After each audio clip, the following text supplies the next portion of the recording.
everybody. Welcome to the Boise State Game Pants Esports Arena. We're back for another week of the Upsurge Premier League. These are the top college and amateur teams in the game. After tonight's match, we'll be one step closer to getting into the playoffs. My name is Daniel Glovely Clock, and I am joined tonight by the always wonderful Jared Baratel Castiglione here in the Boise Game Pants Esports Arena down in downtown Boise. So, Baratel, we've got some exciting games coming up tonight. Absolutely, yeah, and it's going to be a great night for some League of Legends action, especially at this high caliber of play.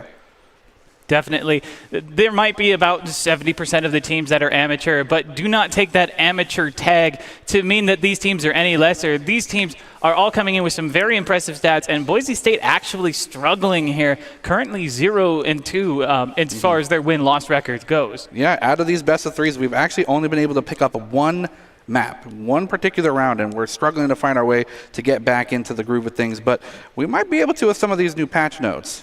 That's true. We are going into patch 11.3. What are some of the items and changes that are going to affect the meta as a result? Well, we've seen continued kind of honing of the edge of that Gore Drinker, that super lifesteal, super sustain item that a lot of those top laners and even some junglers can flex to build. So with that continuing to be a little bit nerfed, we might see more aggressive, less long-term fighting with that sustain being removed. And with that being said, does that mean that there's anyone who's really poised to make a big impact on these fights tonight? It kind of depends. I mean, you and I kind of talked about a little bit before the broadcast how some champions, now that they have a little bit more of a direct path for builds, can influence the game in such a radically different way. You personally, of course, are a fan of Garen, so you've kind of experimented with all the builds possible. I'm surprised you haven't built that Imperial Mandate just yet, but there are some champions that can build that Stride Breaker, that really aggressive forward front kind of engage style item, or maybe these tank items are going to start emerging supreme. It's true that definitely those fighters have been having a much better time. We're going to talk here about the Upsurge Premier League. These are all the teams currently in the event. Boise State University, of course, you see in that bottom right-hand corner. Tonight we're going up against Crystal Cave Gaming up in the corner there. Crystal Cave Gaming Emerald and their team under Fat Bat, they are the Bats, and I am really excited to play against them. Their mascot looks really scary there, but I saw some of the emotes that they have on their club page, and their mascot is absolutely adorable outside of that logo. Oh, yeah. It's a tiny, adorable bat and bat-like emotes, and, you know, that's kind of cool that they are able to have that competitive edge on the kind of face value, but they're just goofballs, and they want to have fun at the same time. Well, Bats and Broncos in this best of three here. These are the current Upsurge Premier League Baron Division standings. Boise State there. Oh, pardon, these are not currently up to date here, as you can see, for the UPL League. But Boise State, even though they've been struggling in some of their matches, still a very strong team. And Crystal Cave Gaming, also in the same boat. Even their top laner, very skilled high schooler, actually, who won the Play versus High School League of Legends tournament in the fall. But let's take a quick look at our lineup here. We've got Red Hots in the top lane, E-Thug in the jungle, Ascent in that mid lane position, Goblin at AD carry, and Dean in the support. On the other side, we have Barrack in the top lane, Dragon Jindy in the jungle position, Stretfa in the mid lane, Exathy in the bot lane position, and Lucky Fam at support. Yeah, and they also have a support substitution as well, possible for them. Of course, Lucky Fam, one of their premier starters for support. They can also flex in WTJD, who's seen some play earlier throughout that roster experience. And we've been looking over the information that these players have been preparing. But as long as we're here, let's get ready to drop into the draft and remind everybody on Twitch here, support your team, celebrate the successes, but be respectful to the other fans. The mods will remove anyone who tries to violate those chat rules. So let's just be nice to each other, okay? So in the meantime, Baratel, tell me, who do you think are the priority bans going into this matchup? Well, besides, you know, just the state of the game right now in the meta, both of these teams kind of show a little bit of favoritism towards Seraphine. Some would call her, you know, musically Sona 2.0, but definitely continuing to be a very strong powerhouse for a lot of teams, offers so much sustain, utility with that speed and shield, and that ultimate can be quite game-changing. So I think, if anything, that could be possibly a first ban or a first pick. And this is in spite of the fact that in 11.3, Seraphine got some light nerfs to the damage on her passive, to the shield that protects her. So she's maybe going to be a little bit less protected, a little bit less damage-oriented, but you don't think that's going to make too much of a difference? I don't think so. I think the nature of her kit is just so impactful for the team that a lot of teams can really build around her. And despite how popular she is so far this year, by comparison to any other support or mid laner, she's seen so much little or less play than other mid laners or supports that not a lot of teams have a lot of time to prep around her. We are now getting into the draft for Game 1. Boise State up against Crystal Cave Gaming. Wukong is going to be the first ban for the side of Boise State. The Monkey King taken away. And, of course, Rumble, who would have guessed it, being stolen from Boise State. Second ban is going to be Camille for Boise State. So very strong top laner, great at dueling. Kindred banned away. That's 2 bans that you don't usually see up against any other team in League of Legends. I know that says Shyvana, folks, but that is actually Seraphine. Not a big surprise. Strong champion. Hecarim going to be the final ban. Very strong jungler despite not benefiting from changes. Udyr going to be the first lock-in, and that's very interesting, especially since did have those slight nerfs in 11.3, and Karth is going to be the answer on the other side. Interestingly enough, the stance for Phoenix for Udyr was the one that received the nerfs primarily. People have unfortunately forgot that Tiger stance is still heavily overtuned, so I would be surprised to see anything other than a Tiger stance max, as we see Kai'Sa and Karthus starting the roster here for the side of Crystal Cave Gaming. A lot of global engage, and as long as Karthus can stay safe, he might be okay to scale pretty hard in the game. Kai'Sa, of course, that AD carry, one of the two who have been absolutely dominant in this meta. If you're not playing Kai'Sa, you're probably playing Jhin, with very few exceptions. We have seen Goblin pull out Ashe to a very successful degree, but it's going to be Senna locked in on the other side as the marksman. Could be going into that support position as well. Is a versatile champion. And the cool thing about Senna as well is often enables a little bit of mix-up. This Galio pick does kind of indicate that maybe they're wanting to flex out this mid or support role. We've seen Dean time and time again play this fantastic engaged CC-heavy support. And what better champion to combo with that Senna, that long-range protect me as I whittle them down kind of comp there in the bottom lane. Of course, there is the ability for both of these champions to be flexed, either Senna to that AD carry role or Galio up to those mid and top lanes. So certainly Boise State reminding everyone that one of the most difficult things about playing into them is that they have so many champions that can go into so many different positions, so it's very hard to predict exactly what they're going to do. Set going to be that final lock-in for Crystal Cave Gaming. As far as I'm concerned, usually in that top lane position, but has proven to be a strong jungler and support as well. Yeah, especially with how well Kai'Sa does with heavy CC engage and peel. I think Set's a really good and interesting choice. It also can go pretty well toe-to-toe against this Galio, who's also pretty CC heavy. So if that is a flex pick, that's a nice one there from Crystal Cave. Mordekaiser banned away in that top lane position, and Darius going to be the response. Fighters, Juggernauts especially, have really benefited from the preseason changes. Although with the 11.3 patch, some might argue that they've gotten a little weaker since many of them were reliant on the healing that those items provided. Malphite going to be taken off the table. Yeah, I was just about to mention that we're seeing probably what could be construed as maybe some unseen picks from the side of the top lane. All these champions that have so far received those bans are ones that both teams are pretty favorited towards playing, but because they're eliminated, we're going to have to see exactly what kind of tricks each team has up their sleeves. Yeah, we are starting to get to the point where champion pools look very deep. That Pantheon was a big ban for both sides. Such a versatile champion into multiple different roles. So cutting down on the ability to flex in these final picks here. Irelia is going to be the pickup for Crystal Cave Gaming. Very strong both in the top and mid lane. Great champion to have for your team, especially if you're expecting a lot of physical damage to come out. Yeah, and a really good draft here from the side of Crystal Cave Gaming because they continue to leave their top a mystery. With how well both Set and Irelia both flex now, it's difficult to say who's going to fill what role so far. Heck, neither of them might be the top laner. Both of them could go mid support with those two champions and still leave their top lane open for a counter pick into Red Hots, who most likely has not picked up his champion yet. Yeah, there's only a few options. Maybe Maokai Poppy to some extent could be good here.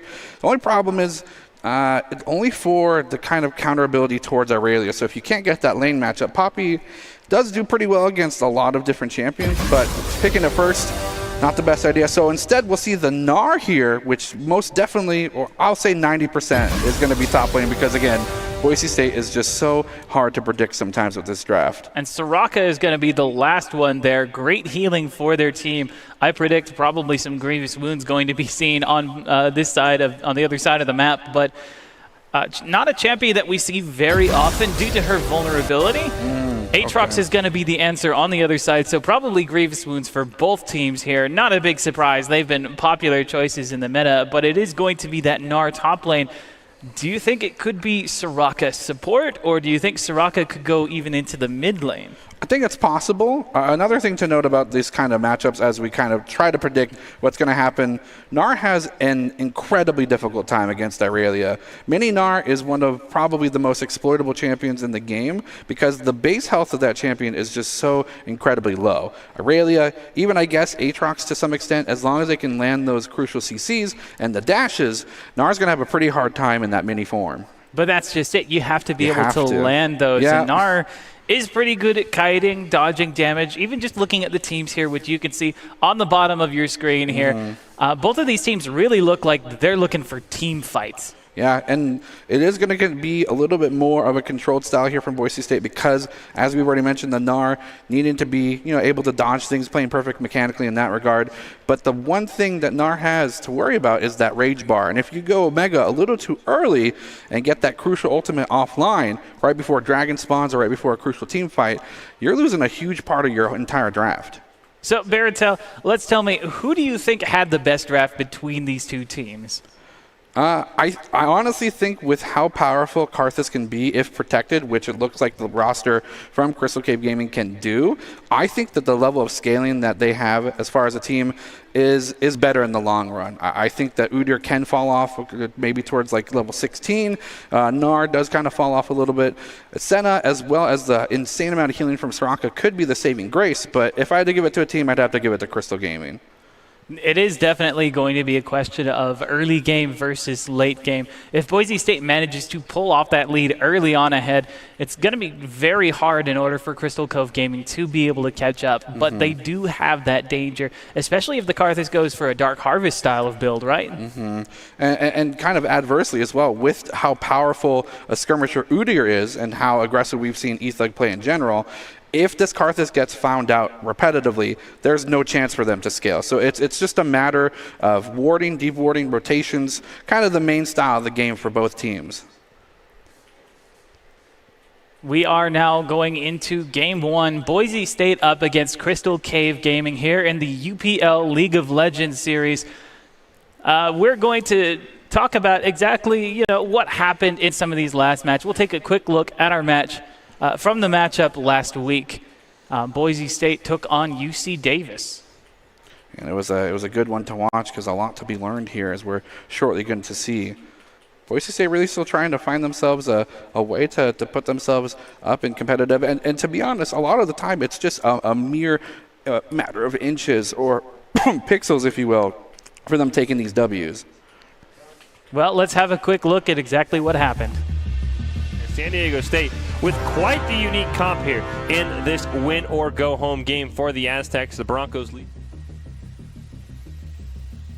And who's going to join the fight? They're going to get the flash away for both of them, but a huge body slam plus the ultimate to knock our Pike right back into the fight. Gravywell's going to cut him off. He's got no mana to go everywhere. It's a double kill for an Ascent, and that's why they play Gragas in the bot lane. A huge going to join the fight. They're going to get the flash away for both of them, but a huge body slam plus the ultimate to knock our Pike right back into the fight. Gravywell's going to cut him off. He's got no mana to go everywhere. It's a double kill for an Ascent, and that's why they play Gragas in the bot lane. A huge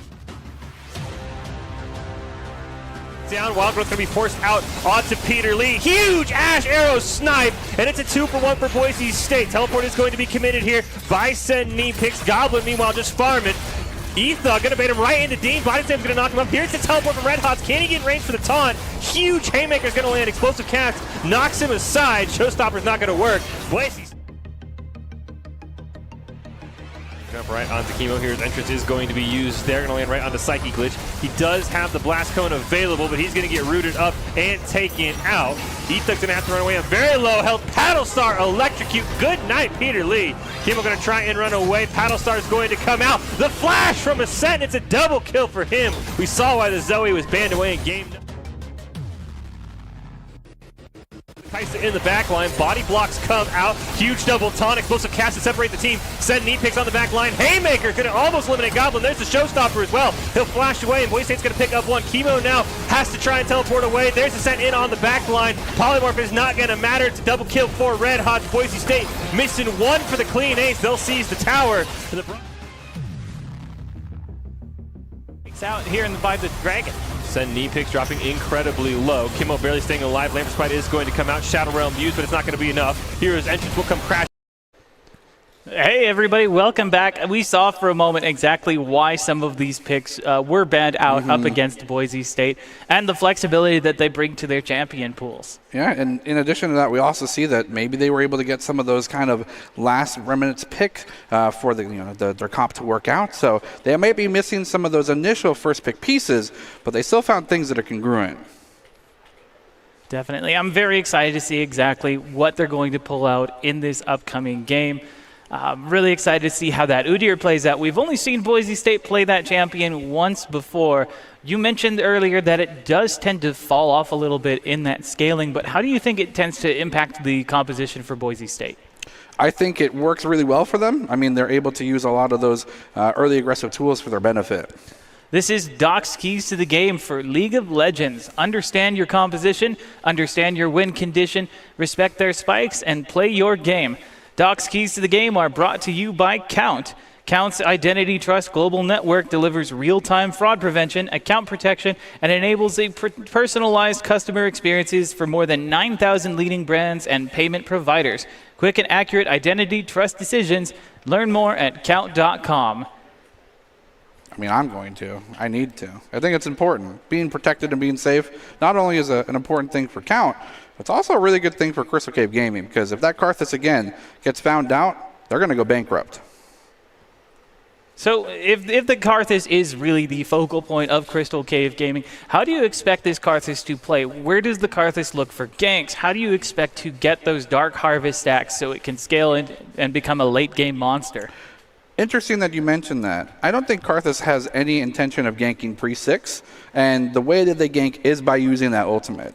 You see the damage spread here from the side of Crystal Cave Gaming, and you notice that they have some pretty interesting and very skirmishy lanes that I think Karthus can benefit and capitalize on using that Dark Harvest by maybe getting the chip damage to bring them low enough for the secure for their laners, or by getting the kill themselves. So sort of a very aggressive lane bully style leading into essentially clean up for Karthus. And another thing too is, despite how fast Udyr will clear the jungle, I mean that's inevitable, I think one of the champions that contests him in clear speed would be Karthus, because again, if left alone, this Karthus will scale incredibly fast. Well, keeping that in mind, how does Boise State answer this style of gameplay? It's pretty hard to go after a champion who's never going to be in the lane with you. Yeah, and it's just going to be up to Ethug knowing, kind of having that game sense, maybe some deep wards to see what camps they're on, and heavily contesting, if not every, the most important buffs in that jungle being red and blue consistently. Well, we are getting into game one. Lanes are now locked in. We do see that it is going to be that Soraka going into the support position. Not a huge surprise. She's not exactly always been the strongest laner, although there have been some periods of time where she's been a terrifying topper mid laner. That is going to be Udyr there in that jungle position, and it looks like he's gone for Phase Rush. Phase Rush, Ghost, Nimbus Cloak, Celerity, Water Walking, all the go fast buttons for Udyr, and probably going to be leveling up Bear Stance quite substantially as well. So Karthus only having the Wall of Pain to distract that, and the slow only lasting for so long. Without Flash, this Karthus is getting a lot of danger. Pretty standard start on both sides, no crazy invades. Udyr is actually going to slip into the jungle there on the opposite side to grab some Raptors for his start. Isn't going to grab a buff though, just going to back off, pick up his blue. So Karthus not aware of this steal. They are going to get out safely. Yeah, and this is a great idea here from the side of Ethug because those high-value camps are the ones that you want to deny. Raptors, Krugs, even Gromp to some extent need to be taken away from Karthus to prevent him from just going ballistic in terms of farming. Yeah, every single stack counts, especially against very stack-based junglers. Little poke going here, back and forth in the lanes, but nobody able to hard commit quite yet. It's still level 1, and it's hard to close in on a Soraka. Really good idea here from the almost immobile bottom lane of Boise State to push off both Crystal Caves Gaming ADC and support. If they reach level 2 first, Set and Kaisa do an insane amount of damage. So really good idea to get them pressurized off that lane. It's really rare that we get to talk about the impact of being able to freeze and control the way the wave pushes, especially at that level 1. That level 2 power spike that you get from picking up your 7th minion is very valuable. Nice trade here in the top lane. Gonna use the Mega. Misses the rock throw though. But a fair trade here for the side of Boise State. Red Hot gonna be able to kind of manage Aatrox pretty early in the game. Aatrox's cooldowns are just way too long for him to be a combatant so early in the game. So little trade here in the middle lane. Looks like both lanes want to be doing what they can. Nice blades coming out. The blade surge is gonna be full stack. Here comes the Conqueror as well. You gotta continue to run away. And great reservation from Ascent. But, I mean, having to run away on your own engage, not looking too good so far. Yeah, especially not when you don't really have the tools to sustain on the Galio. Ethug is going to just wander around behind him as we see that Rift Scuttler getting picked up by the Karthus not too far away. So both junglers were in the wings looking for opportunity. Taunt tries to come out on the Karthus, doesn't find it. Ethug does get a bear stun. There's the follow-up, the Justice Punch. First blood for Ascent. Ethug is now on top of this Karthus. We talked about the danger of him being in a lane. Ethug's going to pick that one up. And we even saw a teleport come in from the Aatrox. Yeah, a teleport necessary because already Red Hots was on the move coming down that river. And again, going to take out these Raptors, continuing to deny and capitalize on that pick. This is a great call from Boise State, making sure that this Karthus has a very difficult time farming. But the question you have to ask yourself is why was he trying to get in position to gank in the first place? If I had to guess, they probably saw a bleeding health bar on Ascent and figured they could go in. It's possible that the Udyr was too far away. A good trade there from that mid lane on Relia. It's going to get some damage out, but not going to be able to pick up an extended trade. No, not quite. And Aurelia only has a couple minutes, I guess, to capitalize on the fact that Galio is a pretty weak matchup to go into for Aurelia. Aurelia has a really strong time with that true damage with the attack speed. But the moment that Ascent, if he considers doing it, picks up that Bramble Vest, all of that sustain is gone. Bramble Vest is definitely a great item, especially when you are playing a tank champion going into a bunch of champions who have the ability to auto-attack to sustain themselves. Maybe even something that they consider on the side of Boise State with Red Hots. A good snare comes out, does find the Kaisa. She does have to burn Flash in order to get away. Some great harass onto Lucky Fam is going to force them out of the lane. Yeah, and Soraka's just a wonderful champion. Nice trade here, gets the chain, and almost gets the Q3. That knock up in that center damage is just so much, and you can see how well these trades are going for the Aatrox because they keep getting those crucial sweet spots. Good dodge there from Ascent. That stun can be essential. One of the downsides to both of these laners is that their defensive abilities are for the damage that the other is not doing. If you're an Aurelia, you can reduce physical damage, but Galio's hitting you for magic. If you're Galio, you can reduce great amounts of magic damage, but your physical resistance... Oh, Barrick forces Red Hots into a nasty position with that Q2. Yeah, the hop almost gets him out of the range of the pullback, but unfortunately he's still trapped in that coffin shape and doesn't get past that corner as quickly as they could. And you had mentioned how kind of not influential these defense tools are. Aurelia can block magic damage with the W. She can't block tower damage is the only caveat. Yeah, no tower damage going to be blocked for anyone here. Red Hots, unfortunately, found himself in just a nasty position on the tower. Those of you at home should remind yourselves that if you ever have the ability to dodge out... Oh, there's the Hex Flash. Stun under the tower. Lucky Fam finds some damage, but they're not able to close the gap. Rooted by the Soraka and the center. Here's the Haymaker coming out as the game pauses here for just a moment here. It's too much damage. We have to act out the scene, Global, you and me. Slow motion. Boom. Oh, we did it! Oh, there we go. Another stun up against the wall. Dragon Chitty slays Dean, but goes down. Double kill for the Udyr. Ethug comes up. Unfortunately, we do have a knockout there in that bottom lane. We had a brief moment where It seemed the mid laner deceived. Well, it seems like Red Hot's doing just fine here in that top lane. Lands the stun. Gnar up against the wall. Boulder toss. Ascent, meanwhile, finds out Strata trying to back away in that mid lane. Oh my goodness, we could see just how much damage that Mega Gnar is capable of putting out. Good flash. Here's the World Ender. Stride Breaker into him. Does he have enough damage to finish? Meanwhile, Ethug tries to steal the blue buff. Isn't successful, and now he's alone versus 2 in the enemy jungle. It's going to take that late waste, and unfortunately, I'm sorry. That's goodbye, Udyr. Udyr. That's a gone Udyr. I'm so sorry to say. Does look like things are settling in terms of the dust. Did he actually falter there? Doesn't look like he has a death counter at all. The ghost might have been just enough for him to turn the corner. It's entirely possible. I really wish we could have seen that on screen, but unfortunately, sometimes technical issues are like that. He is now a 3-0-1 Udyr, but he was forced to back away, and it looks like that is going to cost them the first dragon of the game. That's going to be Ocean Drake over to Crystal Cave Gaming. Yeah, a good pickup here for the side of Crystal Cave Gaming because, yeah, to be honest, Boise State does have some burst. But it's a lot more sustained damage on the side of their team, so having the ability to sustain that as much as possible could be pretty good for them, especially considering they don't have a Soraka. Yeah, getting it away from that Soraka, preventing from healing. There's a good snare. Doesn't have any follow-up for it, though. Just going to back away after getting a little bit of poke there. Look at the builds coming out here as well. As we start getting the first initial items, the pieces to the mythics. You see anything that stands out? No, unfortunately not. We're going to see a little bit of a fight coming. Ethug continuing to push this advantage, trying to get as many buffs away from Karthus. Will be found out. Will be able to walk themselves away, though. All the pressure from Boise State could mean that they want to turn around, but the disengage from the Blast Cone means that things are going to settle back to normal. We are at the point where teams are starting to assemble the items that are core to their mythics. Of course, we see Phage picked up by the Aatrox there. Barrack most likely going for that Gore Drinker to add a little bit more sustain on top of his sustain because, yo, I heard you like sustain, bro. Attempted stun in the mid lane as the laner's going to trade back and forth, but here comes Jungler's Red Hot's going to get caught over the wall. Blast Cone, unfortunately, not going to let him get away from Dragon Jindy there. He's going to lose his life.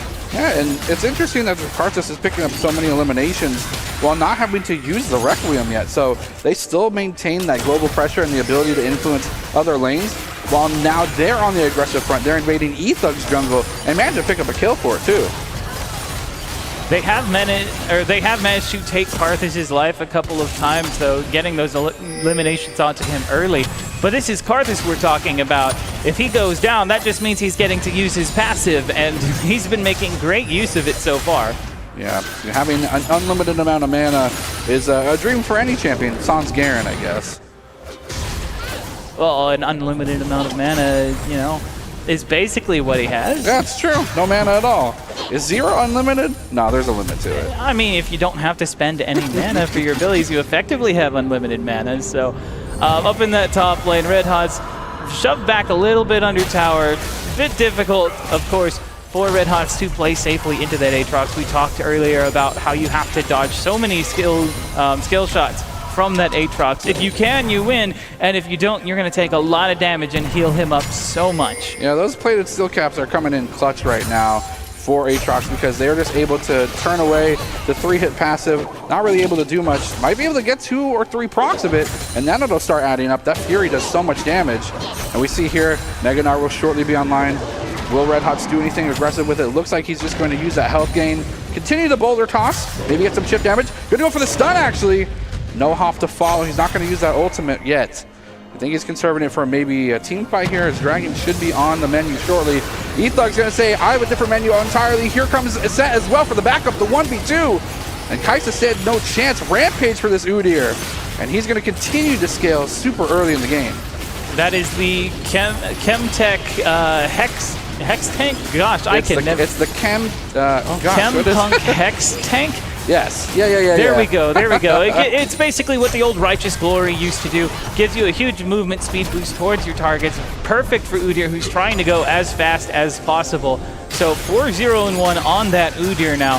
great scaling as far as the early game is concerned. Maybe potentially even warding off that late game weakness if he gets ahead this fast. Yeah, and with recent changes too, that chem tank is just even better because it gives you ability haste, a crucial resource and stat for an Udyr to have. The more that you're able to cycle through those very important stances, despite you using maybe only 2 or 3, the better you become as skirmisher for the rest of the game. Little turret plate gonna go over to Crystal Cave Gaming. Red Hot's unfortunately paying the price of being shoved in under his tower so much. Not getting a lot of love from the jungle, but that seems to be okay. A lot of top laners kind of just get ignored by their jungler. I'm not bitter. Why would I be bitter? Why would you be bitter as a Garen main who can win the game single-handedly if you needed some help? Speaking of help, it's going to be some 1v2 action here in the middle lane. Tiger Stance going to do so much damage, but here comes the ultimate out, and Senna ults as well to back things up. Goblin's going to pick one up from downtown, and they're going to send Set scurrying away. He's not the pit boss he once was against 4 members of Boise State. Yeah, unfortunately, a 0-1-1 support not going to be able to do anything against this tower. Does have the Karth as his backup, though, with some wave clear. Good dive underneath the tower. Great taunt by Ascent. Picks up Lucky Fam. They're going to drop the Rift Herald there. Most likely pick up that tower. Going to get the tower. They're going to go for the Shroud as well. Everyone else is going to reset. I think the Shroud is so important to use because Fog of War at a will and command is it produces so much hesitation for the team facing up against the Senna because they don't truthfully know who's in that Shroud. Well, the rotation of that bot lane up towards the mid is going to secure them a lot of damage on that tower, but it is not yet going to fall, so only 1 tower taken by Boise State. No, actually, yes, it did fall. Maybe I just didn't see the notification here. No, bot lane tower fell. So yes, mid lane tower is still up, but that top lane tower very low in turret plates here, as we are now getting very close to that 14-minute mark where the turret plating falls at 14. And kudos for Crystal Cave Gaming, despite how kind of invasive their jungle experience was. Karthus now has the jungle lead over Ethug, so really big kudos over to, of course, Dragon as they continue to try and say, this is how I have to win the game. I'm sorry for not being able to help you guys, but I need this farm, crucially. This is fine, says Dean. Everything is fine. No problems here. Well, that is going to be dragging a bit Boise State, but meanwhile, Ethug finds a target. There's the taunt. He's got a scent for backup. Sretva not going to be able to do anything in response to 2 tanks in his face. Yeah, definitely not something they can do without having the ultimate, the ability to dash around as much as possible, and then Bear Stance into taunt. Really know where you're going, but on the other side of the map, it looks like they want to make the same move. Crystal Cave Gaming going for the showstopper. Aatrox yet to use the World Ender. They're going to get stunned up, but it looks like Red Hot is able to hop, dip, and dive away. Kaisa in the backside of seconds. The Wish coming out, the auto attack to Fury. It's seconds away. The heal will come out to save this Kaisa. And Boise State almost walking away with the +1 for a move that Crystal Cave Gaming is going for. And you got to wonder how things went wrong there, because it was a 1v3 at one point, and Red Hot was able to easily surmount that. Yeah, ultimately there was 4 different champions around there. The Wish from Soraka coming in huge to give him that health boost he needed. Speaking of which, Dean is up here to say hello to Aatrox, just trying to clear a ward here. This is fine. Everything is fine. I'm going to take a ward and walk away. Hey, at least the Aatrox didn't hop over the wall for you. You'll be okay. And it's interesting because they have the Requiem. I don't think they've used Requiem yet, and that could have been the perfect instance to do so. Not only do you get Red Hot's taken out, but with 4 members there on the top side, that tower should have also been yours for free. You just got to commit those resources. If Crystal Cave Gaming had been a little bit slower on backing away from that engage, they could have had a Mega Gnar in their face, and that could have been disastrous. So good job by them playing around that Mega Bar. It looks like they're going to send Ascent up to the top lane to face off against this Aatrox now. I think that might be a good idea with how far ahead and more globally available Galio is as a champion that Justice Punch is able to get themselves out of danger's way. It's going to give the opportunity for Red Hot to put pressure on the other side of the map now. No more turret plates available for either team. Crystal Cave Gaming not even picking up their first tower yet, so Boise State feeling very comfortable in their 3K gold lead right now. Maybe looking for something here in the mid lane. They are gathered around that Rift Herald, so if I had to guess, Boise State going to try and find an opening to take down another tower for themselves. Yeah, picking up Shelly too, I think, is what's on the menu for them right now. And, you know, as we kind of talk about here on the Boise State broadcast, Shelly 2, not really the most impactful. Speaking of impact, nice dodge to the killer instinct will be that of a safety instinct instead.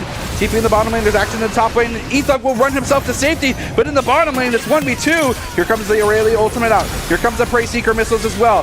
Screffa is going to pick up one as Red Hot's in the top lane, cannot get there. No, Ascent's going to get himself to safety, and Ethug walks away, but global pressure from both sides, both lanes. Crystal Cave Gaming walks away with a +1. But in the midst of all of that, Boise State does end up picking up the Rift Herald. Ethug there in that mid lane. There's the showstopper, though, onto Goblin. He doesn't have the health to survive. Stretfa picks up the elimination. It's Dean on his own. This is fine. Everything's fine. Does manage to dodge that. Gets the slow on the Aatrox, but he's still being chased down, not able to get away.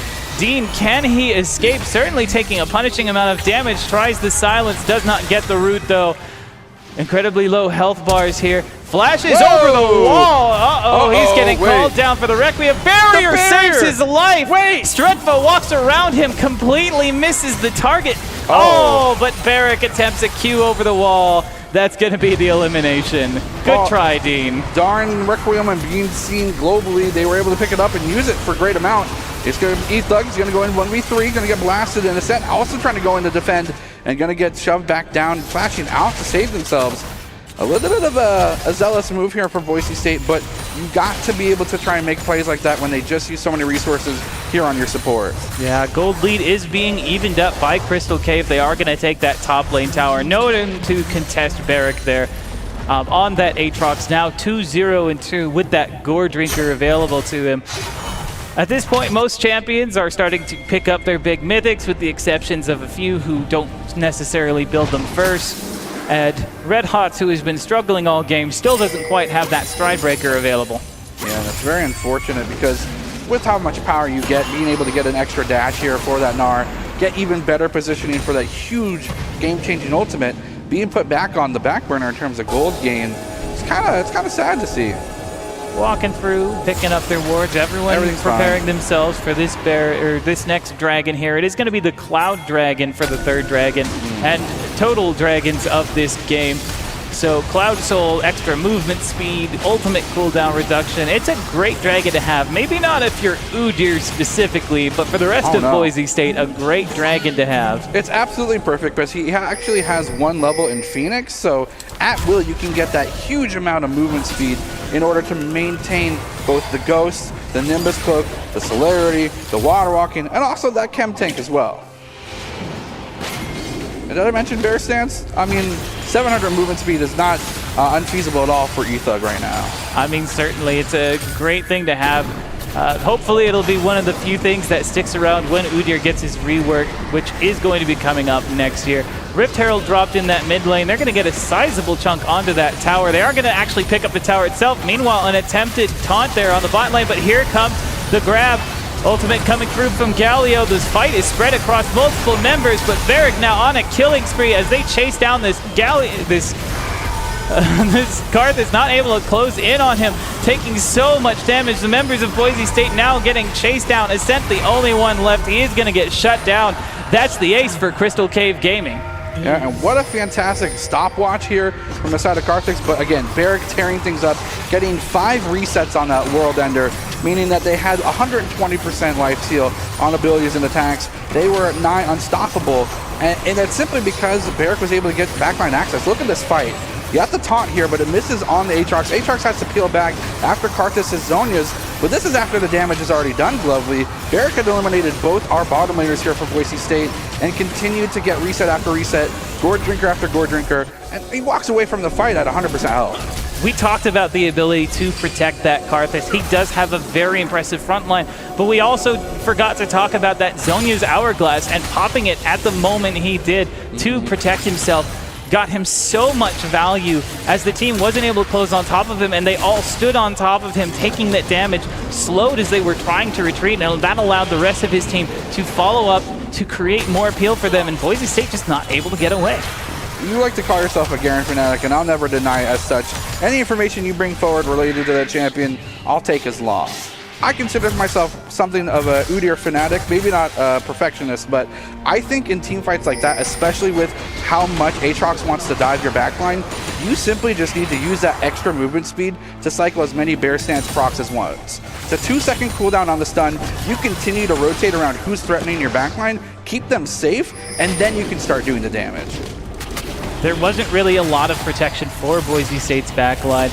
A lot of focus on just trying to dive that Karthus, and Boise State was very punished for it. They are now going to have that Baron buff in their face. Is going to possibly give them another tower? No, they are able to defend it. So great job by Boise State, but there's still 1 minute and 40 seconds that they need to hold out on this Baron buff. Yeah, and they're going to continue to just walk these waves in. With only Galio and Straka here, I think this tower is not for long of this world. Tier 2, though, is pretty easily defendable, and it also looks like Goblin is rotating back to the mid lane. Good for them on being able to do that, but they do have to watch for the split push. Barrick is up there in that top lane with no answer to him right now. Irelia down in the bot lane as well, also uncontested, but doesn't have a huge wave quite yet. Here comes Ascent trying to close in. Ethug, can he close the gap? It is going to be the Justice Punch followed by the taunt. They are getting so much damage. World Ender comes out, but he is being healed. There's the flash teleport in. Hero's entrance finds 3. They dive into the back line. First all, shutdown for Red Hots is going to pick up 700 plus gold. Another shutdown for Red Hots. Triple kill on the Gnar. Here's the Karthus in the middle of the team, but no one to protect him as he comes out of Zhonya's. Shutdown for the Udyr as well. Ethug is going to go down. Double kill over to that Kai'Sa as the Requiem gets popped. And still, members of Boise State still alive. Yeah, a fair trade. I think it went 3 for 3. No, 4 for 3 actually. Boise State favored. But it looks like Goblin has been spotted out. The TP will be able to buy some time. Will this be able to give it over? Exathy will flash forward, especially with that Killer Instinct both in playstyle and using those crucial abilities to push forward, pick up it up and even it out for a 4-for-4 fight. And look at how well they're able to divide Crystal Cave Gaming. They push 2 of the crucial members. Kai'Sa can't even enter this fight. And meanwhile, consistent boulder tosses, the huge amount of damage from Gnar, and those auto attacks are just so huge. In addition, of course, to the Galio chip damage, the gust of wind, too much for Crystal Cave Gaming to fight through. Sometimes it's all about picking the right fight at the right time, and they had Mega Gnar available in that fight at just the right moment with some huge stuns following up on that Galio ultimate. So great fight for Boise State, but maybe not a very consistent one. As we see, Ethug is able to shove Barrick away. Very close, almost losing Dean there.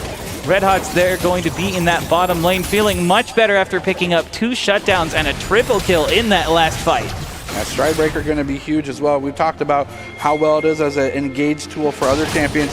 Again, more so for Gnar, able to leap and continue to dodge forward. Ethug going to be found out. Going to be able to dodge away. Hop will be huge. Hexpack will be given as well.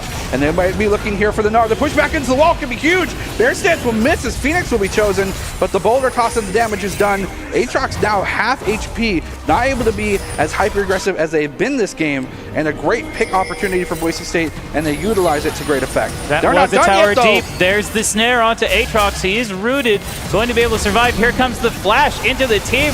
Head Splitter knocks 2 together. Haymaker into the team. An almost ultimate from Irelia, and they are still a tower deep. They do get the tower, but Boise State's still alive in spite of all that. Ascent's still pushing here. It's a 4v4, almost a 4v5, but Boise State is repelling every advance from Crystal Cave Gaming. They've used 2 flashes, Gluttly, and they haven't gotten a single thing from Boise State. Well, there goes the Mega Gnar. Unfortunately, a little too late. Ascent does push up that top lane, but isn't able to grab a tower for himself before they send Barrick back. So at this point, Boise State needs to pick an objective and commit to it. Where do you think Boise State needs to go? I think what they did was the right call. I mean, having Galio have so much global pressure, pushing a side lane that they're 4 versus 5 defending successfully, I think it's 100% the right call map-wide, because they're getting those global towers down, giving the gold over to their team, and Crystal Cave Gaming isn't getting anything for it. So I think if the question is what can Boise State do to get themselves back in the game, it's precisely that. Taunt misses, but they do find the head splitter. There's the showstopper. Ascent pops at Zhonya's Hourglass in the middle of his team, does manage to put a shield on Ascent, who's still taking a lot of damage. They're trying to close in, but Boise State kiting back with Goblin. Barrick in a dangerous position up against 3 on his own. Is still healing, but Goblin is going to pick him up. Hero's entrance is used in all of that. E-Thug comes on, finds a stun onto the Karthus. He picks up the elimination, but his health is low. Here comes the Requiem. I don't think he's getting out of this. No! Has the shields and healing from his teammates to keep him alive. Dean's health bar is incredibly low, but he is going to be able to keep his team up. And here comes the Baron with the Senna. They might be able to take this. And a drastically different fight because you saw how many consistent stuns E-Thug was able to get on Barrick. Barrick couldn't do anything. Tried to E over the wall, missed it. Tried to Gore Drinker over the wall and tried to Gore Drinker Udyr for sustain. But because of the consistent stuns, wasn't able to do anything. Boise State looking for opportunity. Justice Punch here after the taunt. Will not be able to get anything secured. Irelia looking like they are able to go in, but they have to face and go through the wall that is Ascent right now. Boise State continuing to go for the Baron right now. Continuing to push forward. Ascent's going to get chipped out. He's going to get blocked up. Here comes Irelia. Down on the back line. Ecstasy is here. Here comes the TP from Aatrox, and he's barreling down. Boise State going for Baron, and immediately have to turn tail as Crystal Cave Gaming instantly start collapsing. And with that, Boise State actually ends up leashing the Baron a little bit for Crystal Cave Gaming, not able to commit to that fight. They do have a lot of damage. Kaisa very great at dealing damage to high health targets with that Kraken Slayer and her passive, and now getting backed up by multiple members. I don't think Boise State has the ability to respond. That's going to be the second Baron buff over to Crystal Cave Gaming. Boise State needs to find a way back in. Yeah, and giving over Baron when they weren't able to get much success in the first round of Baron isn't the worst thing. They are going to pick up some towers here, so that power play, of course, will start picking things up. And to be honest, Boise State had the right intentions. It's just the fact that the death timers at this point in the game are too small, and the crucial Baron goes over to Crystal Cave Gaming. We are almost 30 minutes in the game. They're trying to close in on Barrick. Movement speed boost from Goblin. They do manage to land a root, but they're not going to follow up on top. And a really good call as well, because with that dash, Aatrox able to dart in and out of the fight around the Baron pit. It's probably the right call not to overextend, especially when Crystal Cave Gaming seems to be really eager and willing to rotate and protect that Aatrox. Barrick seems to be the lighthouse here, trying to guide their team to the shore of victory. But Boise State, they're trying to be as much of a storm as possible to keep them from getting to safety. There is a 5K gold lead for the side of Crystal Cave Gaming thanks to these Barons that they have picked up. There is going to be a dragon popping up soon. We can already see them setting up in the area with the set and the Karthus, putting down that vision. Boise State not currently in that area, even now as the dragon is getting close to spawning. And I wonder if this is going to be something that they are aware of. Maybe they're willing to give this one up and fight for the soul potentially. They are trying to push out these Baron-empowered super minions or just general minions overall to make sure that they don't get collapsed in. But now it looks like they're in the rotation space for this dragon contest. Both teams centering around this major objective. It could be a very dangerous fight for either team depending on how quickly the Snar is able to stack up that Fairy. They do manage to find out Barrick with the bear stun, putting a lot of damage down. Here comes the healing. He's surviving so much. There's Sterix Gage, big taunt in the middle of the team. Haymaker comes out. Here's the ultimate from the Galio, only finds one. That's a double kill for the Aatrox. Boise State now on the way as fast as they can to escape. Dean caught by himself. There's the Requiem, but it's going to be a triple kill for the Aatrox, burning down on this Udyr, who now gets aced. Boise State might be losing the game here. That's a huge push opportunity. They still have these super minions buffed up by that Baron buff. And despite what people might say, that was the perfect opportunity. That was the perfect fight. It's just maybe the gold was just not in their favor. Aatrox had 3 sources of healing reduction on him, but was able to sustain through that. And despite Boise State's best attempt there, weren't able to get them secured. It looks like, yep, that will be the game. Boise State's top plays are brought to you by Idaho Army National Guard. Idaho Army National Guard is a proud supporter of Boise State esports. Top plays are presented by the Idaho Army National Guard, who invites you to take your impressive critical thinking skills into real time. With more than 10 jobs offering a $20K bonus and your degree of choice paid for, the Idaho Army National Guard is the best team out there. Reach out to them on Twitch at iGuardGaming. Yeah, and it also looks like so far Crystal Cave Gaming showing that with a lead, they also know what to do with it, similar to what Boise State can do when they have a lead. So they're showing so far that they're putting their best foot forward, taking so far the 1-0 right now against Boise State. Well, Crystal Cave is going to take the first game here in the UPL matchup up against Boise State, but definitely our expectations, some of them were spot on. Definitely a lot of focus around protecting the Karthus, but also we saw some surprises in here, like just how much of a job that Aatrox did defending the front line, almost as a pseudo drain tank. Yeah, and to be honest, I didn't know that Aatrox had a backpack, but apparently it's able to fit 4 members in. That's one way to say that you're carrying a team. Maybe Barrick's back is hurting just a little bit, but that's going to do it for Game 1. We're going to take a short break, and then we'll come back for Game 2.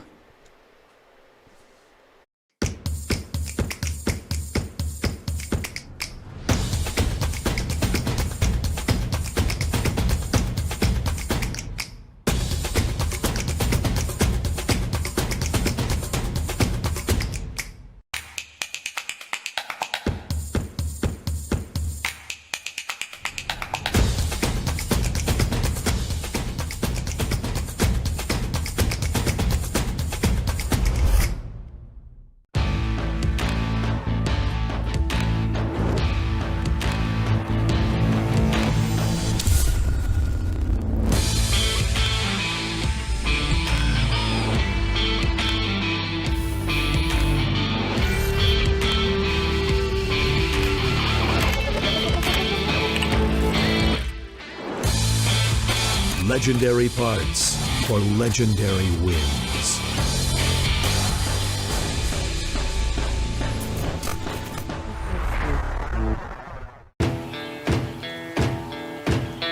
Here are a couple lessons I've learned over the years. Friendships come in all shapes and sizes. And always buckle up. Seatbelts save lives. That's a rule we can all live by.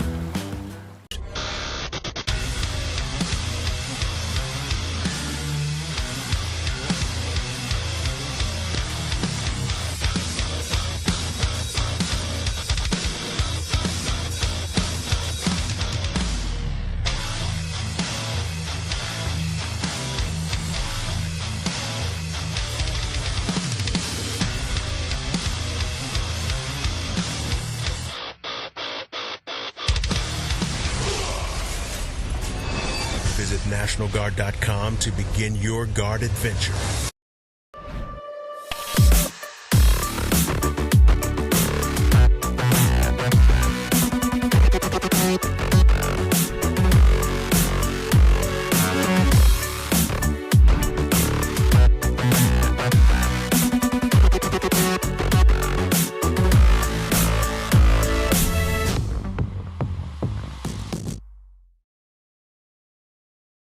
Hello everybody, welcome back to the Boise State Game Pants Esports Arena. We are now in Game 2 here for Boise State against Crystal Cave Gaming for the UPL League of Legends series. So as we are getting into Game 2, Game 1 saw a very dominant performance by Barrick on that Aatrox. Overall, great frontline setting up for protection of the Karthus. So how do you think this is going to affect Game 2, Baratel? I think it's going to influence both of these teams in a very specific way. You saw how the jungling went for the side of Crystal Cave Gaming. Karthus kind of trying to be, farming it up, trying to scale as fastly as possible, but no resources really put into any lane. With how well and dominant Barrick can go in terms of the matchup as well as the team fights, I think putting some resources top could benefit them a lot to make sure that they're able to continue to influence the game. And adversely, of course, Boise State, I think when it comes to how they're successful and what playstyle and team drafts that they're successful with, I think we need to see a higher damage output from the jungler that they do draft. And usually in contrast to what they drafted this game, or Game 1 I should say, I think maybe we should see instead of the jungle and mid tanks, we need to see a top mid, top support, or mid support combination of tanks for them to draft this game. That was definitely one concern that we didn't consider as far as Game 1 goes. Rumble going to be banned away, first ban, as we now get into the picks and bans phase. The ever-lovable draft. That is actually going to be a Seraphine. I know you folks at home are seeing Shyvana. No, the dragon has not suddenly become super overpowered. Well, I wouldn't say that, but no one's played her Hey, yet. this is competitive, not your solo queue experience. So True. Kindred is going to be taken off the table. A lot of teams feel a little bit hurt by that ban, having to force away a champion who almost nobody plays. Camille, on the other hand, going to be banned away. That is a much more common top laner that you don't want to see. Yeah, and I mean, with how well Barrick was able to play with just the Aatrox, I can only imagine how well this Camille could pop off. There are definitely a lot of powerful top laners available still. Perhaps that Aatrox might be a little bit more prioritized in this upcoming game. Hecarim going to be the final ban there for Crystal Cave Gaming. And Udyr actually going to get the respect ban, so congratulations to all you Udyr mains out there. Your champion just got a respect ban. Thank you. Where's the Garen ban now? I mean, we can keep dreaming. Talia is going to be the pickup there. She did receive, I believe, some slight nerfs there in the jungle. A champion who tends to be either one of the most dominant junglers in the meta or just kind of non-existent in the game overall. But we just saw Nidalee get locked in. Elug's Nidalee is something we don't get to talk about very much. I don't know why. He doesn't play it very often just because he's got so many other junglers. But Rengar also up on the board. Could be... Oh, pardon me. Rengar is actually Rel, so we don't have all of our pro draft stuff here completely updated. So Rengar going to be that, or pardon, Rel going to be that lock-in. Very tanky, engage-based support. Oh, well, yes, support, especially with Nidalee already being picked. Rel does have some interesting success in the jungle. Very slow early clear, but level 2, level 3. Really powerful and able to get that stun almost instantaneously on gank. Zion going to be the pick here for the side of Crystal Cave Gaming. So this could be a very a team fight focused draft from both sides so far that we're seeing. Well, if you've got the Xayah, do we see the Rakan and get that lovers duo in the bot lane? I know that there are some Xayah and Rakan players who are very, very tired of having to play with that particular lane duo, but it is a very effective for a reason and would also pair well with the Talia. We'll see if that actually ends up getting locked in. It is going to be the lovers duo in the bot lane. I love the lovers duo. I love playing Rakan with Xayah just to listen to them flirt the entire time we're in lane. Well, you're the only one. I can't be the only one. There's got to be someone else who loves that. Nope, sorry. It's definitely the best part of playing the champions. Definitely not the crazy engage and synergy that these two champions have built into each other. No, Rakan's probably got one of the best ults in the game. The quickness is just so quick. Senna is going to be the pickup there for Boise State. Again, does have a lot of versatility as a champion, but given that Rel has been locked in, most likely going to go into that support or into that AD carry position like we saw it previously. With the emergence of this new kind of attack speed focused build, the Senna ADC is not really much of a joke anymore. Usually it's like, oh, you don't get any souls, yada, yada, yada. But with how fast you auto attack, you can just you take your passive as a bystander and just harvest souls on champions. But it's not going to be an easy call or an easy job for this for Goblin to be able to do much, only because, of course, Zion and Rakan, very, very slippery champions. Well, Boise State decides that the Irelia from Game 1 was too much to deal with, so they're going to take that off the table. On the other side, Crystal Cave Gaming decides they're going to get rid of that Galio that Boise State loves so much. Wukong taken off the table, so that Aatrox still available for Crystal Cave unless Boise State wants to steal it away in that top lane. I don't know. I don't think I've ever seen Red Hots play Aatrox, but it is a possibility. One final ban going to be available for Crystal Cave Gaming. Wonder, it is going to be the Lucian. Denying it from mid lane, pretty good option, especially with how powerful in tandem both Senna and Lucian is, despite them not being in the same lane. Really good choice here for the side of Crystal Cave Gaming. They maybe want to have a more powerful mid laner, as GP Gangplank is going to see the Fields of Justice here for Boise State, and that is a very spicy pick. Yeah, I mean, if there's one thing that's dangerous about Pirates, it's their R. Like their ability? Come on. I heard some groans in the production room. That was a great joke, and you all know it. You know, most GP mains actually have their ult on spacebar, right? Really? Yeah. Is there a reason for that? It's faster. It's where your thumb is all the time. Scion going to be picked up here for the side of Crystal Cave Gaming. I was just trying to deter from the bad pun. It was a great pun, and everybody knows it. Just eat some oranges. It'll be okay. Citrus delish. But Scion on the other side, that infinitely scaling hit point tank, technically a juggernaut. A lot of people like to pretend Scion's a Vanguard, and certainly his ultimate does lend to that in a way. But really, he wants to get in there and stay in there. Syndra is going to be the final ban for the team, or final pickup for that team. Great mid laner, great at bursting targets down with that ultimate, especially once she starts getting more of her orbs on the field. One final choice available for Boise State. And looking at their team composition, I think Twisted Fate works perfectly here for this draft. It's going to be the Zoe. Ascent has been known to pop off on this several thousand-year-old Disney character, but we'll have to see if they're able to land those crucial Sleepy Trouble bubbles in order for the rest of Boise State's lineup to pick up. Now, interesting, something that immediately just leaps out to me, it's not the Rengar, because of course that's Rel. It is the Sleepy Trouble Bubble Spear, the Javelin Toss combo, because if they're rooted and they can't move and they take extra damage upon receiving damage, Nidalee's going to have a field day. I'm starting to have flashbacks to a time when Nidalee Spears, you just built AP through Spears all game, and that was your entire Nidalee game. We are currently playing here in the Upsurge Premier League. You can see both Boise State and University and Crystal Cave Gaming on the right side of your screen there. Both of these teams currently coming into this with no victories, an equal record to each other. Each of them having something to prove in this game. Yeah, and so far it does again look like Crystal Cave Gaming had the initial burst of speed in this race, but Boise State may be able to put some nitrous in their tanks to put themselves a little bit further the second game. I mean, we did definitely see a great fight coming out from Boise State in that first game. But now we're talking about game two.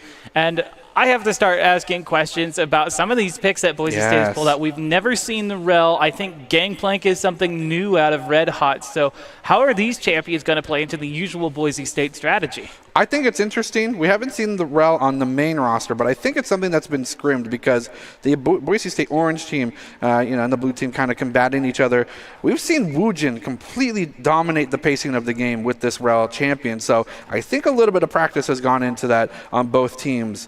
What was your other question? I wanted to know about this Gangplank. I mean, when you think about Red Hots in the context of how Boise State usually likes to play, they like to put him on these top lane tanks. We saw the Gnar. He loves the Malphite. We've seen Ornn. Champions who can survive in that top lane. Gangplank is kind of counter to that. It kind of signals a much more aggressive top laner who takes some time to scale before he really starts dealing any heavy damage. Yeah, and unfortunately for the matchup, Gangplank does not do very well into Scion. His ability to just gain health with that Blood Furnace, in addition to his natural build being armor dependent, means that Red Hots is going to have a pretty hard time getting some favorable trades.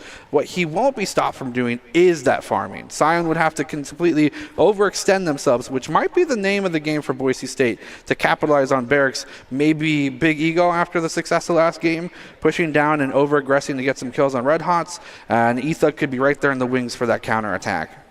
One thing to be warned about, though, is there is no crowd control in that lane, aside from if you manage to get a slow with the barrel. So or the ulti, yeah. Or the ultimate. So we'll have to see exactly how these champions are able to close in for those potential ganks. I am really interested to see what they can do with this Gangplank. I'm interested to see the Rel because I think this is our first time with this particular team showing it off. Yeah, absolutely. And I mean, with how much they can dictate the pace of the game, it's going to be really interesting to watch.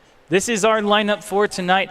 As you can see, you can switch things around a little bit, but you see Red Hots in the top lane, Ethug in jungle, Ascent playing in the mid lane, Goblin playing AD carry, and Dean as your support. On the other side, we have Barrick in the top lane, Dragon Jindy in the jungle position, Stretfa in the mid, Exathy at AD carry, and Lucky Fam at support. And we've already seen kind of the highlighting points for both teams. It does look like maybe they're continuing to put a lot of resources top lane. Although with Gangplank and Scion being those two champions in the top lane, they really don't need any intervention. They can both just peacefully farm. Wouldn't that be nice for once? I mean, certainly it would be nice, especially for Red Hots, who has sort of a history of getting that pressure drawn up towards him, usually to the benefit of his teammates. But both of these champions really do like to scale into that late game, so it's going to be a question of, do they want to scale by getting that farm and just having a nice peaceful lane, everything is fine, Right. or do they want to play more aggressively? And they do certainly have the tools to try and do that. It is interesting. I'm not saying that Crystal Cave Gaming needs to do this because they don't have any lack of damage at all whatsoever. But there is a small niche of Scion players that opt for the lethality build featuring the Prowler's Claw. If you haven't run into this into your solo queue games, consider yourself lucky because his passive, the one that does like, I don't know, 300 damage per auto attack, it can use Prowler's Claw, and it's not fun.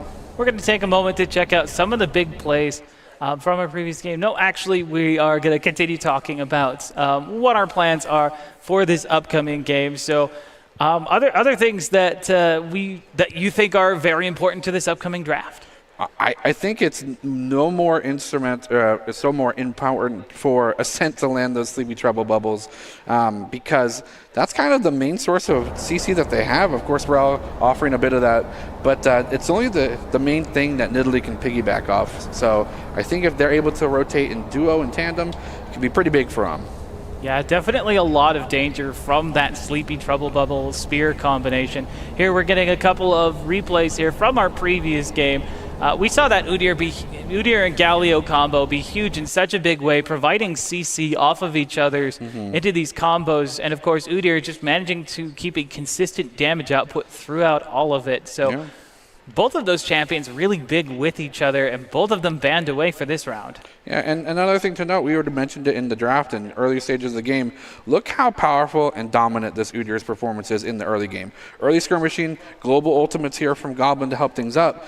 But Udyr just took off, and unfortunately, they met a set of sandbags that are the Crystal Cave Gaming lineup, and the scaling stopped almost immediately. I mean, once this fight here in particular was a disaster, the Udyr went chasing off after a target, wasn't able to be a frontline CC tank for his team. Right. And it ended up costing them their backline and ultimately the fight, and then a Baron off the top of that. So sometimes it's about just knowing your role in the fight. On the other hand, though, Boise State found fights like this one where Red Hot's absolutely popped off and picks up two critical shutdowns on the enemy team. Yeah, and you can tell kind of advanced Udyr play when they cycle as quickly between those bear stances as possible, keeping the movement speed buff up, but making sure that they're punching and stunning as many people as possible. This is how plays like this were able to come to fruition for Boise State. So much time given over in terms of CC by only Ethug themselves, a 2-second cooldown on the stun itself. The ability only has like a 1-second cooldown, so the champion that you get yourself near with that massive amount of movement speed isn't going anywhere. But fortunately, right after that, Boise State goes for the Baron and ends up not being able to beat the timer that is Barrick's respawn time. We're going to get right into Doc's keys to the game for League of Legends. Understand your composition, understand your win condition, respect their spikes, and play to your game. Doc's keys to the game are brought to you by Boise State University. And they're also sometimes brought to you by Count. Count's Identity Trust Global Network delivers real-time fraud prevention, account prevention, and enables personalized customer experiences for more than 9,000 leading brands and payment providers. Quick and accurate identity trust decisions deliver safe payment, account creation, and login events while reducing digital fraud, chargebacks, false positives, and manual reviews. Check out count.com to know more.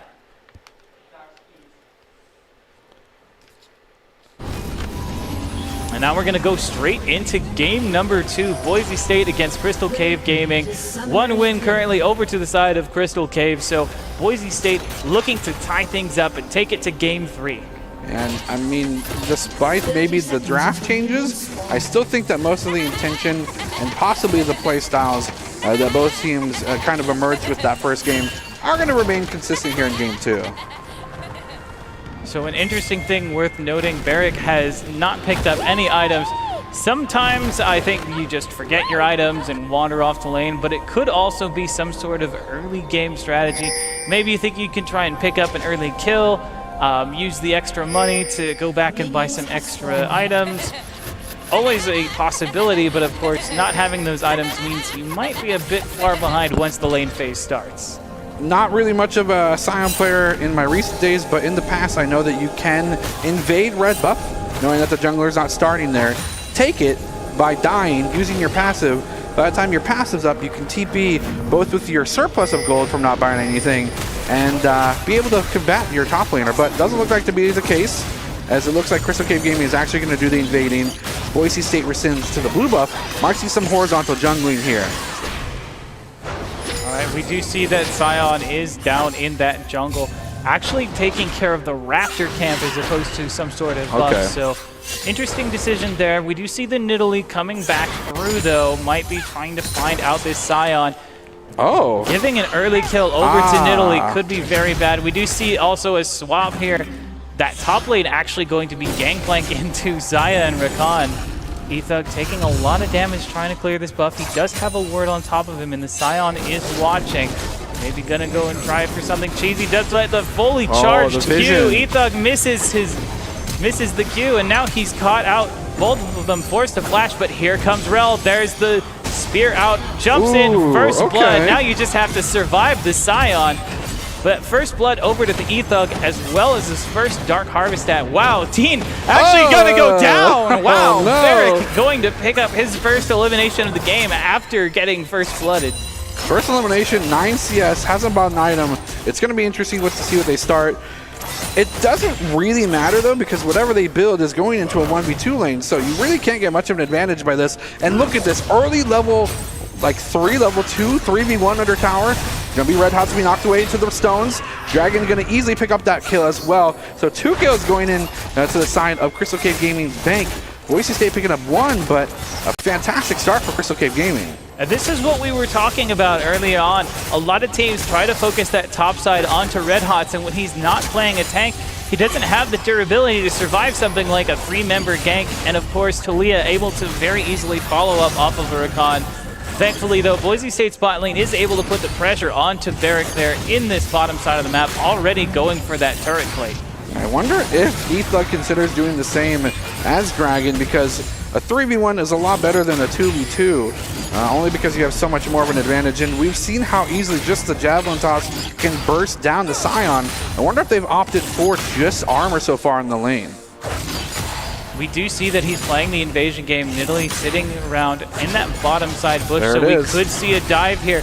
They are going to get that first tower plate. There's the snare onto the Scion, but a good Q roots up Goblin. He's going to take a lot of damage, almost goes down to the tower. And unfortunately, not a successful dive. Scion, very tanky and hard to bring down. Yeah, unfortunately, that Javelin toss was thrown before the chains. Do you want to wait for any sort of CC to be thrown, as Nidalee does so well when someone already has some CC brought to the table. Speaking of CC, here comes that Trouble Bubble. The slow barely missing here from the Syndra, as Power Overwhelming will be soon online. So much damage being exchanged here in the bottom lane, and Boise State going to go for another attempt. They actually wait for the stunts to land, and a dive under tower, but Ethug takes the first aggro. Scion just as tanky as you mentioned, Glovely, but they are actually able to walk away with it. Ethug picking up a 2-0 lead over the jungler.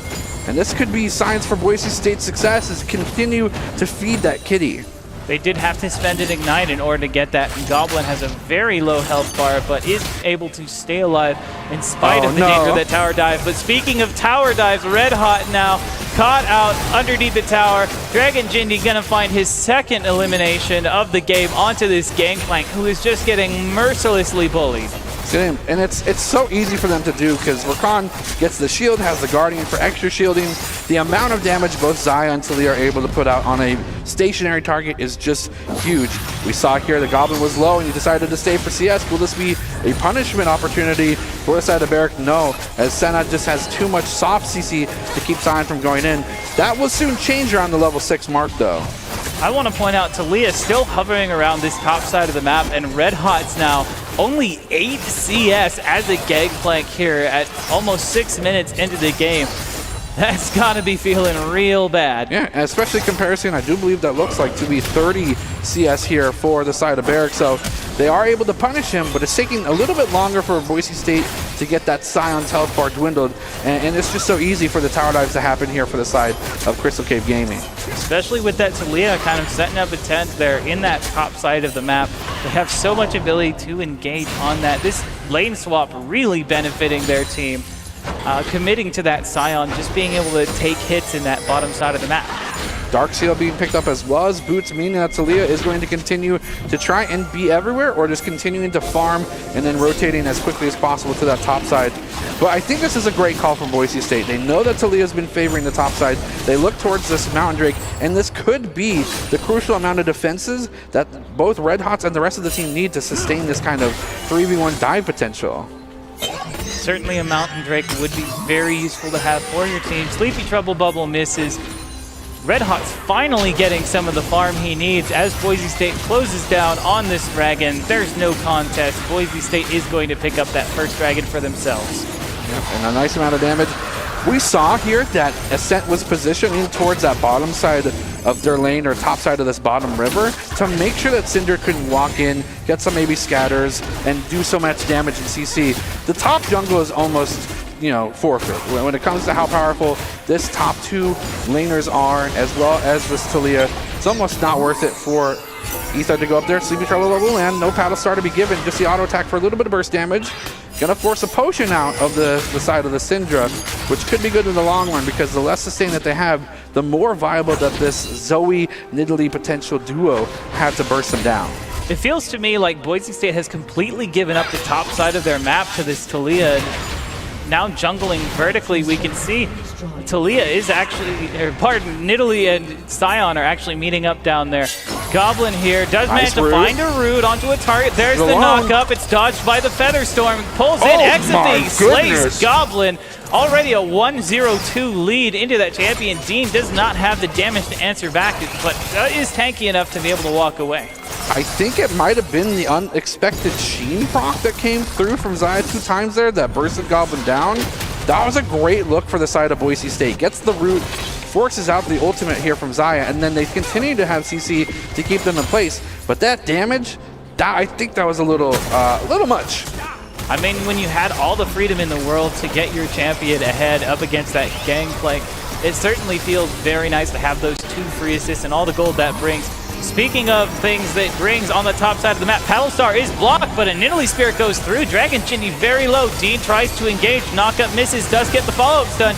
It's going to take down Lucky Fan, but Dean's health bar very low. Is going to go down to Exathy. Ethug, though, closing in on that AD carry. Double kill goes over to Dean, though, as Dragon Chitney auto attack under the tower. Shut down for Ascent. I'm only laughing because I think Ethug wanted any one of those 3 kills, and the fact that Dean got 2 of them is kind of laughable. I mean, Blue trading 1 for 3 here. Sleepy Trouble Bubble land. This is the combo we're talking about. They're gonna wait for the last second. They're gonna go for the blue buffs first and walk away from Scion. A great call. Taking that free flash as well is a good idea. In addition to that, committing to going on Scion when you have so much CC in that tight corridor could spell doom. Nice engage, gonna go for the knockup. The ultimate will come out as well. Knight's gonna follow. Heal will still be available as Rel will continue forward. Dean can just do for a little bit of chip damage. The heal will be popped, but again, it's just that wonderful RNG-based summoner that Zoe can get occasionally from champions or minions or whatever. One of the nice things about having Dean there was just so bulky and has such a crowd control based threat there that was not only able to force the other team to back away, but also able to take those skill shots for his teammate. They're going to lose this Rift Scuttle here. Dean is watching. Does he have any backup? Only Ethug there, and not very close by, so a lot of focus now on this bottom side of the map, trying to take advantage of the power spike they got from that early game. And correct me if I'm wrong, Glovey, this is Rel, or Dean specifically, threatening these kinds of frontline engages without even an ultimate, and that will soon change once they hit that level 6 mark, and they will continue to be a force of heavy crowd control. Javelin Toss will land. Gonna go for the Scatter of the Week. The knockback will dodge away here as the flash will be given. No more stuns over on the side of Syndra, so they are gonna look to wait for maybe Scion to engage long range here with that charge. But you did end up trading a flash on that Syndra. Sure. She's going to be a lot more vulnerable in these fights. So they're going to have to be very careful about how they position that squishy backline mage. Yeah, and a flashless Syndra only means that they're going to be doing hopefully a little bit more in terms of being more cognizant as their positioning is crucial. The Scatter of the Week can be huge. Depending on how many orbs you got down, it does create a little bit more of a wide berth for that crowd control to come out. And that pushback can be huge as well, forcing maybe even Dean when he dives in a backup too far away to be continued to CC. We are now at the 11-minute mark.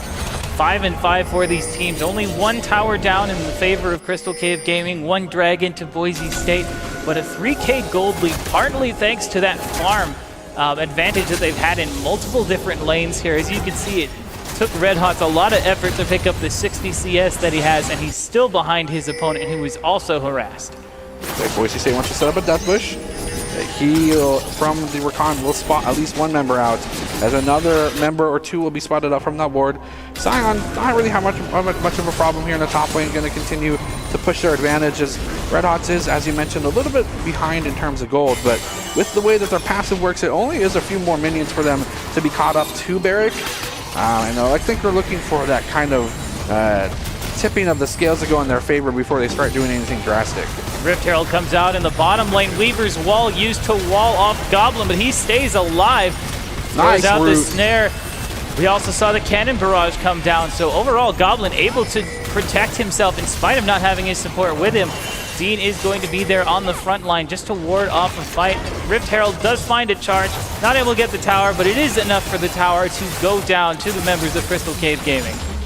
A great opportunity for them to capitalize on. They were able to get some plates. As you mentioned, we were at the 11-minute mark when things started to shape up for that attempted fight.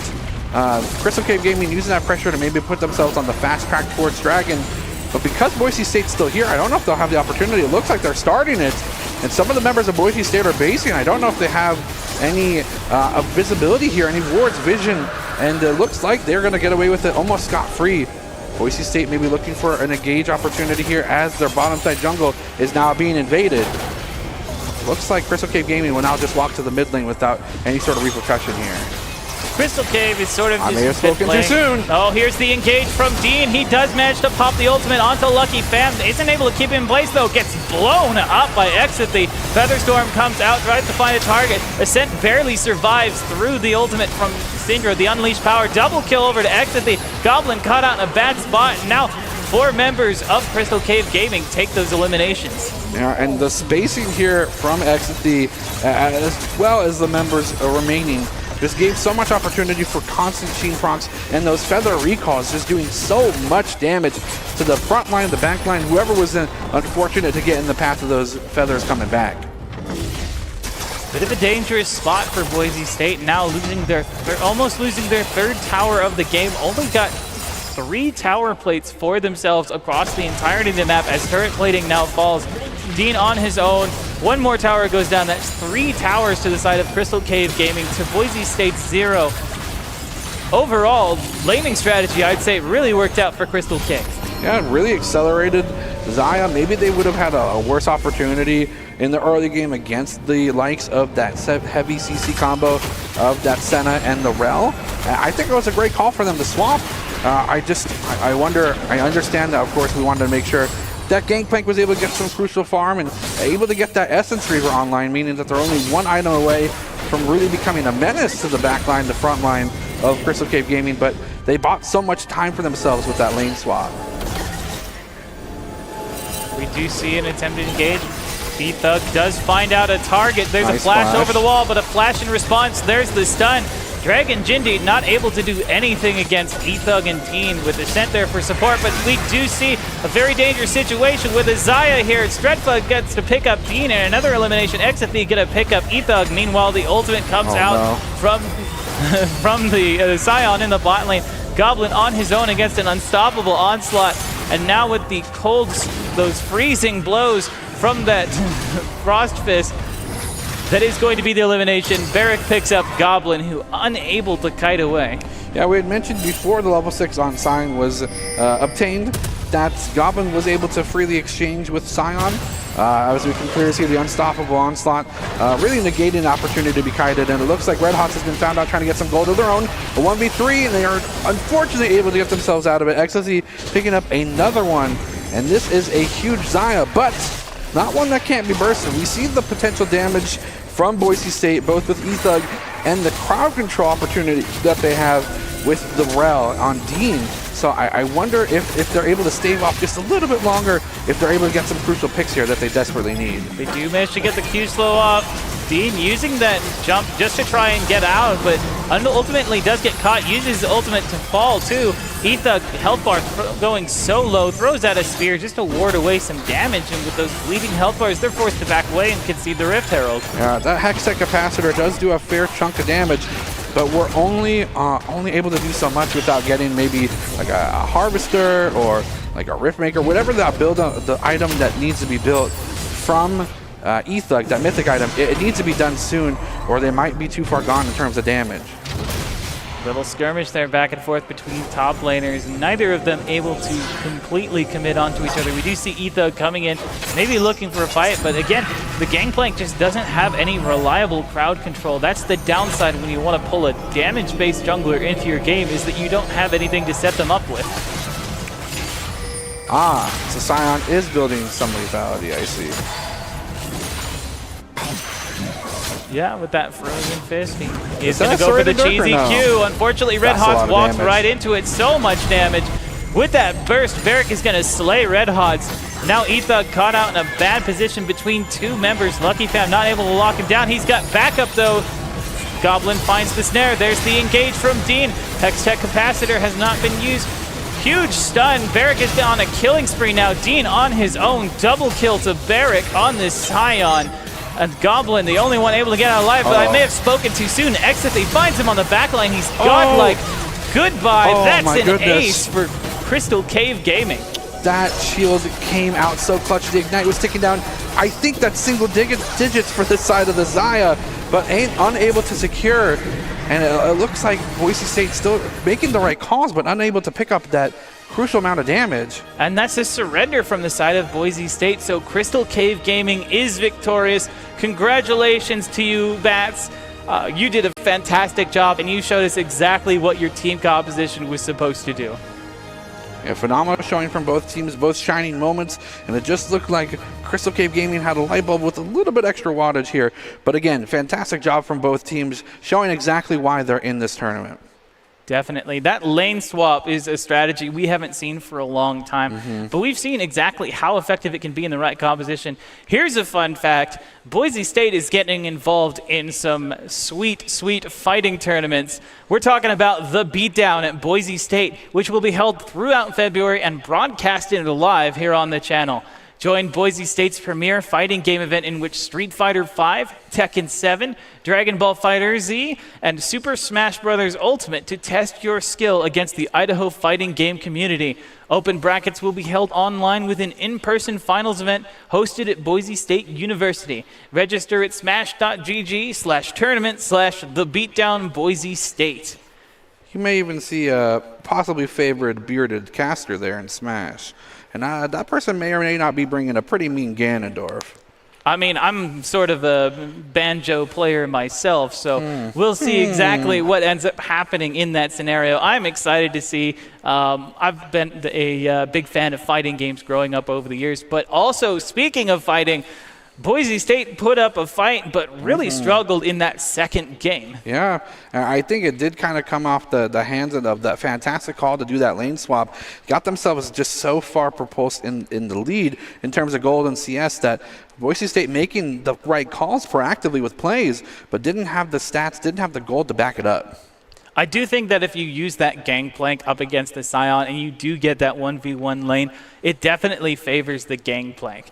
But being able to swap over the lanes like that means you get this great combination. One thing that Taliyah as a jungler does very well is that if you have a champion with reliable crowd control, which is why we saw a lot of Renekton Taliyah being used by the pros, if you can lock someone down, Taliyah follows up with so much burst damage. So much damage. It's actually insane. And when you've got two laners there able to set your team up, able to constantly harass that Gangplank who doesn't have any form of reliable escape or durability, you're going to get a really fed lane very quickly. It's unfortunate. Oranges can only do so much, and they unfortunately can't work on knockups.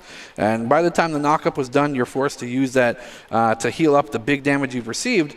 But the entire time, Xayah's laying the perfect amount of those 3 feathers for the root afterwards. So it's just a disastrous combo when you're the one having to take the brunt of that damage. I mean, overall, I don't think Boise State made bad picks. No. I don't think the composition was poorly conceived. I do question the Nidalee with the Gangplank. I question the Gangplank is really what I question. I think the Scion matchup was fine, but you didn't bring crowd control to set up your Nidalee, so I'm wondering what the Gangplank plan was, but unfortunately, we won't get to see it. It may be something similar to just like, hey, your Gangplank, you'll be able to farm, everything will be okay. We have Zoe in the mid lane to combo with the Nidalee, but we just didn't get to see enough of that because they made the right prioritization to put Ethug in the bottom lane for that 3v1 dive, and we didn't get to see enough rotations to the mid lane because Ethug had to help Gangplank out. Red Hots was struggling to get some money. He was at 8 CS at one point. So I think they made the right call reactively. And then, again, the proactive plays were, again, in the right mindset. But because of the gold and the stats, I may be just a little bit too eager on calling those plays. Yeah, it's unfortunate how it ended up, but congratulations to Culture Cave Gaming. As we're preparing to wrap up this match, any big takeaways, Baratel, from what we saw today? I really liked the diversity. I mean, because of the ban phase that we saw in both drafts, Boise State was able to pick up some things that we haven't seen in a while. And I think because that's kind of the nature of what makes Boise State so strong is when situations like that happen, they're able to not only post-game review what's going on, they're able to make those mid-game decisions and say, well, if we haven't been able to do this comp in a while, we still have this to rely on. So I think with that, we always refer to players' champion pools. The fact that Boise State is a horse floating in at a champion ocean is going to be a huge tool for them in the remaining days of the tournament. Well, they definitely do have a lot to learn here, and learning is the name of the game, but as we're going to close up, we're going to close out with our top plays, and we will see you next time.